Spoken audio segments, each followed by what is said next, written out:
Christ is our victory. Daily meditations on great texts from the Book of Books. April 9th. Exploits for God. And such as do wickedly against the covenant shall he corrupt by flatteries. But the people that do know their God shall be strong and do exploits. Daniel 11:32. Although Christians were made to suffer, their steadfastness and the bright hope that cheered them caused the weakest to grow strong and enabled them to approach the rack and the flames undaunted.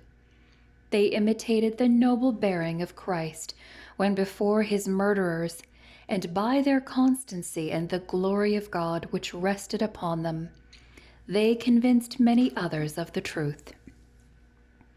From the book Early Writings, page 226.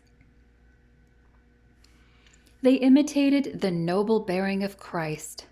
What finer witness could they have borne, these martyrs of the dark ages? Ability to imitate is a skill that grows with practice. The apprentice to the carpenter or the bricklayer has a difficult time at first becoming acquainted with the intricacies of his trade. But after he has learned a few things by watching and imitating, the next procedures are easier to master, and soon he finds himself able to develop the skill to copy whatever the master workman patterns. Once we have become well acquainted with our master, we begin to know what he would do in our circumstances. It is ours to imitate him. The best test of any contemplated action is, what would Jesus do? The way Jesus met people and dealt with them in kindness, firmness, and love is an example worthy to be imitated.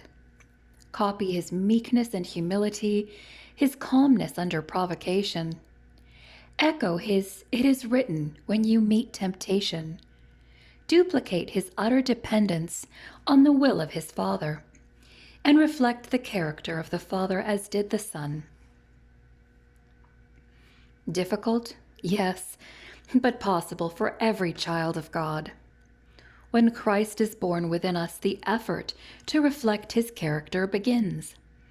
As we grow in grace, we become more and more like the pattern, until finally his likeness is perfectly reflected in our lives.